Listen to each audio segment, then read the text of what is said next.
ব্যবসা লয়ে ঘুরো, এই মোটর সাইকেল দিছে মাইয়ার বাপ, ফ্রিজ দিছে মাইয়ার বাপ, ব্যবসার পুঁজি দিছে মাইয়ার বাপ। অতএব কিয়ামতের আগ পর্যন্ত তোমার সংসার আর তোমার কথায় চলবে না, মরার আগ পর্যন্ত সংসার তোমার বউর কথায় চলবে। তুমি বিক্রি হয়ে গেছো, তুমি এখানেই তো বিক্রি জবাই হয়ে গেল। মরার আগ পর্যন্ত তোমার সংসার আর তোমার কথায় চলবে না, তোমার বউর কথায় চলবে।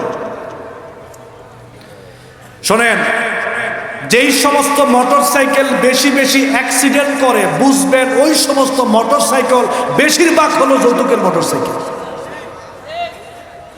আপনি তল্লাশি করে দেখেন, যৌতুকের মোটর সাইকেল যারাই নিচে প্রায় মোটর সাইকেল দিয়া ও অ্যাক্সিডেন্ট করে। এটা দুনিয়াবি বিচার। এখন বাড়িতে যাবেন, যারা যৌতুকের টাকা পয়সা জিনিসপত্র নিয়েছিলেন, আজকে গিয়ে শ্বশুর শাশুড়ির কাছে একটা বোঝাপড়া করবেন, বলবেন যে আমরা তো এই নিছিলাম, এগুলো অপরাধ, এখন যৌতুক হিসেবে যা নিছি এগুলো আপনাদেরকে আগামী সপ্তাহের ভিতরে আমরা ফেরত পাঠিয়ে দেব। অনেকে হয়তো কইতে পারেন যে হুজুর বাসর রাত্রিতে তো বউ মাফ করে দিছে। বউ মাফ করে নাই, বাসর রাত্রিতে আপনার বউ আপনাকে মাফ করে নাই। কেমনে মাফ করে নাই আমি একটা দৃষ্টান্ত দিলে বুঝতে পারবেন যে কেমনে মাফ করে নাই। আপনাদের এই রামগঞ্জ শহরে একটা লোকের কাছে প্রায় 10-20 লক্ষ টাকা একটা ভিটকেসের ভিতরে আছে।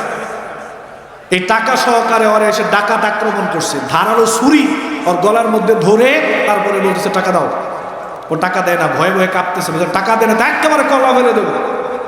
ও টাকা পয়সা দিছে, খুব ভয়ে ভয়ে কাঁপতে কাঁপতে টাকা দিয়ে দিছে। ডাকাত বলতেছে বেটা কাপড় কেন, হাসি মুখে দে, হাস তাড়াতাড়ি, হাসি মুখে দে। ও হাসে না, হাস বেটা একবার কলা ফেলে দেবো। কি করবি, টাকাও নিতে আছে আবার হাসার জন্য। ডাকাতের ভয় বলতে আচ্ছা ঠিক আছে ভাই, মাশাআল্লাহ, শুকরিয়া, জাযাকুমুল্লাহ খাইরান, ভাই নেন আবার আইসেন। হাসি মুখে 20 লাখ দিয়ে লাইছে। কন এই যে ও হাইসা দিছে 20 লাখ টাকা, মন থেকে আসছে না ছুরির ভয়ে আসছে? মন থেকে আসছে না ছুরির ভয়ে আসছে? বাসর রাত্রিতে আপনার বউ আপনারে মাফ করে নাই, এমন মাইনকা সিফাত পড়ছে, ও যদি বলে যে মাফ করতাম না, উপায় আছে? বাধ্য হয়ে কইছে যাও মাফ করে দিলাম, মন ছেলে দিও নাইলে না দিও, ঠেলাত ফিরে কইছে। যারা যৌতুক দিছিলেন চলেন আমার সাথে, আপনাকে নিয়ে আমি এখন মক্কায় যাব। আমি আর আপনি এখন মক্কায় চলে যাব, কাবাঘর খুলে দেওয়া হবে, আমি আর আপনি কাবাঘরের ভিতরে ঢুকবো, ঢুকে তাহাজ্জুদের নামাজ পড়ব, সেজদায় পড়ে আল্লাহর কাছে আপনি কাঁদবেন, রব্বুল আলামিন আমি যখন রামগঞ্জে ছিলাম আমার বিয়েতে আমি যৌতুক নিয়েছিলাম। হাজী সাহেব বলবে আল্লাহ আমি যৌতুকের মধ্যস্থতা করছিলাম। বাবা বলবে আল্লাহ আমি যৌতুক নেওয়ার জন্য একবার অধীর আগ্রহী ছিলাম। এভাবে আল্লাহর কাছে বলবেন যে আল্লাহ ভুল করছি, আল্লাহ মাফ করে দেন, কাজটা ঠিক হয়নি। এই কাবাঘরের ভিতরে বাবা মধ্যস্থতাকারী, ছেলে দুলাভাই সহকারে কাবাঘরের ভিতরে চোখের পানি ফেলে দিয়া কাঁদতেছে।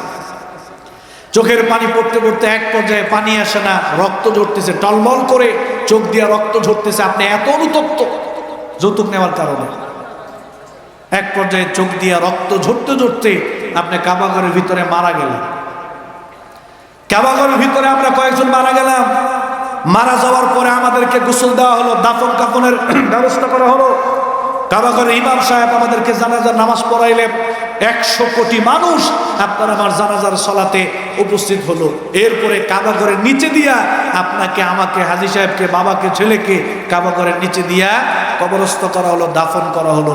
আল্লাহর কসম করে বলি, আল্লাহর কসম করে বলি, আল্লাহর কসম করে বলি, এরপরেও আল্লাহ তাআলা যৌতুকের অপরাধ মাফ করবে না। এরপরে যৌতুকের অপরাধ মাফ হবে না। কেমনে মাফ হবে? বিচারের মাঠে আল্লাহ তাআলা আপনাকে আনবেন, হাজী সাহেবকে আনবেন, বাবাকে আনবেন, আর আপনার স্ত্রী, আপনার শ্বশুর শাশুড়িকেও আনবেন। শ্বশুর শাশুড়ি বলবে যে আল্লাহ সুদে টাকা তুললে তারপরে মোটরসাইকেল তারে কিনে দিছিলাম, সুদে টাকা তুললে তারপরে খাট কিনে দিছিলাম, ফ্রিজ কিনে দিছিলাম, আমার স্ত্রীর স্বর্ণ গহনাকে বন্ধক রেখে তারপরে আমি তার এগুলো কিনে দিছিলাম যৌতুক দেওয়ার জন্য, ও আমারে বাধ্য করছিল। আজকে বিচার করেন, আল্লাহ রাব্বুল আলামিন বিচার করবে। হাজী সাহেবকে বলবে, বাবাকে বলবে, ছেলেকে বলবে, এই যে দুনিয়াতে যৌতুক নিছিলা এখন কি করবা, এগুলো পরিশোধ করো। আজকে তোর খাট দিলে হবে না, ফার্নিচার দিলে হবে না, আজকে তোর টাকা দিলে হবে না। আল্লাহ রাসূল সাল্লাল্লাহু আলাইহি সাল্লাম বললেন, আল্লাহ তাআলা বলবে ফেরেশতাদের মাধ্যমে, তোমরা জীবনে যে নেক আমল করছিলা এগুলা যৌতুকের বদলে তোমার শ্বশুর শাশুড়িকে দিয়ে দাও।